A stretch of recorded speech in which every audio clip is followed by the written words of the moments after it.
नमस्कार, आप देख रहे हैं तरंग 24 न्यूज़। मैं रवि कुमार पांडे आप लोगों के साथ बताना चाहूँगा। भोपाल की 3 महिलाओं के चंगुल में फंसा परिवार, दाने दाने को मोहताज हुआ, मकान, प्लाट और दुकान तक गिरवी हो गए। बताना चाहूँगा कि सबसे बड़ी खबर है आज की, जो बता दूँ कि सूदखोर देते थे मारने और बेटियों को उठाने की धमकी। जहां आप लोगों को बता दूं कि 13 पेज का सुसाइड नोट देखने को मिला।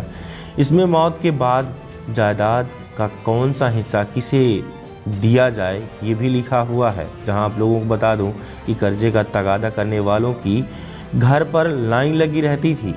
घर से निकलते ही मारने और बेटियों को उठा लेने की धमकियां भी मिलती थी। अक्सर गाली गलौज और बेइज्जती से परेशान परिवार ने अपनी ज़िंदगी खत्म करने का फैसला कर लिया। यह दर्द संजीव की पत्नी अर्चना ने अपनी सुसाइड नोट में बयां किया है। सुसाइड नोट 13 पेज का है। इसमें मौत और जायदाद का भी हिस्सा किसे दिया जाए पूरी चीज़ें लिखी हुई हैं। लेकिन सबसे बड़ी बात इसमें सामने जो आई है, आप लोगों को बता दूं कि इसके अलावा कि सुसाइड नोट में माँ का दर्द इस तरह से छलका है, जो आप लोगों को बताना चाहूँगा कि हमारी मौत पे कोई ना आना, आंसू बहाने, अफसोस जताने उस वक्त पर आए होते तो ये ना होता। न मैं न मेरा परिवार यहाँ शान से सोता। अब आए हो क्यों मगरमच्छ के आंसू बहाने। मरे हुए को अपना बनाने बहुत गुरूर है तुम्हें तुम्हारी दौलत पे, पर कमाई ये हमसे ही नोच कर कमाई है। खुद के लालच में हमें उलझा दिया, मरते प्रकृति की मौत को बेहतर था तुमने मरने पे मजबूर किया। मरकर भी सुकून नहीं पाएंगे ये संसार, तुम चाहे पैसों से जीत लेना, बुला लेना किसी को भी, तुमने हमें जीते जी मारा है। हम तुम्हें मर कर मारेंगे, हम रूह सही तुम्हें बर्बाद करके ही छोड़ेंगे। जो आप लोगों को बता दूं कि सुसाइड नोट जो देखने को मिला, इस सुसाइड नोट में पूरा दर्द बयां सामने देखने को मिल रहा।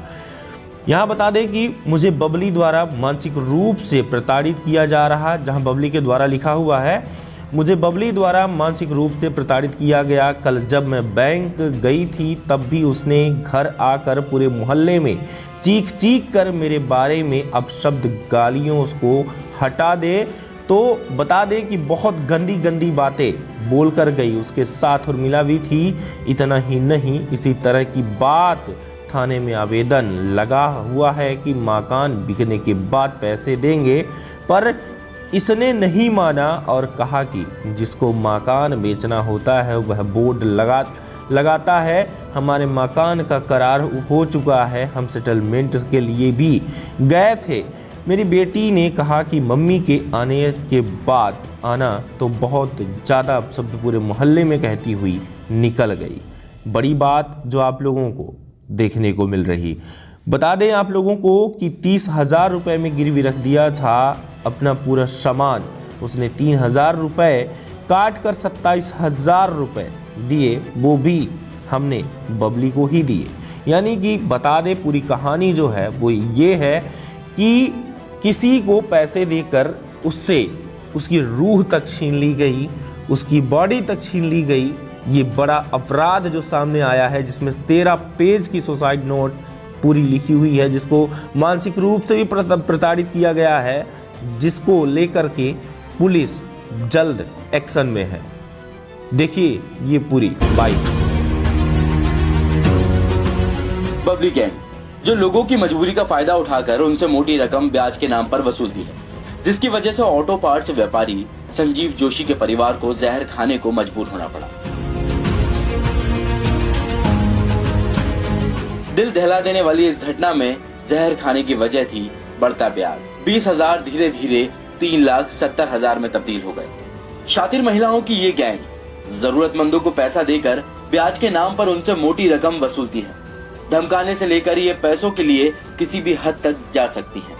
गैंग की मुख्य सरगना बबली दुबे है, जो कि किराए के मकान में रहकर ब्याज पर पैसे चलाती है। रानी दुबे जो बबली की बेटी है और कर्जदारों को डराने और धमकाने का काम करती है। उर्मिला खाबरा जो बबली को ब्याज पर चलाने के लिए पैसे देती है और लोगों को डराती है। प्रमीला बेलदार ये उर्मिला की छोटी बहन है, जो बड़ी बहन को ब्याज पर चलाने के लिए पैसे देती हैं और खुद भी ब्याज का धंधा करती हैं। वहीं पुलिस ने बबली गैंग की चारों आरोपियों को गिरफ्तार कर लिया है। इस घटनाक्रम में जो तथ्य निकल के आए, जिनके द्वारा तात्कालिक प्रताड़ना की गई थी, उन चारों को आरोपी बना दिया गया है। धारा 306 IPC का केस के साथ साथ इसी में मध्य प्रदेश ऋणी संरक्षण अधिनियम की धारा तहत केस रजिस्टर्ड किया गया है। आरोपी या जो इसमें नामजद मुलजिम है, उनसे भी आगे की इसी विवेचना में पूछताछ की जा रही है। आगे की साक्ष्यात्मक कार्रवाई की। चारों ने मिलकर संजीव जोशी को पैसों के लिए इतना मजबूर कर दिया, उनको अपने परिवार के साथ ये कदम उठाना पड़ा। सुसाइड से पहले उन्होंने सोशल मीडिया में इसका वीडियो भी वायरल किया था। साथ ही 13 पेज का सुसाइड नोट भी मिला है।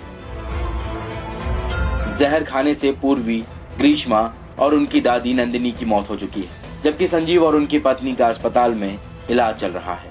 वो सारा जिक्र है कि पैसे का लेन देन हुआ था, बबली करके कोई एक नाम का जिक्र भी है उसमें, जिससे पूरा लेन देन हुआ है। और जो भी पैसे लिए गए हैं वो हफ्ते का ब्याज उनसे दिया गया उसको, वो सारी चीज़ें हैं।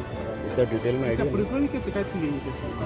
हाँ, FIR पहले की थी, पुलिस को इंटीमेशन थी और शायद ये टच में भी थे थोड़ा बहुत पुलिस से।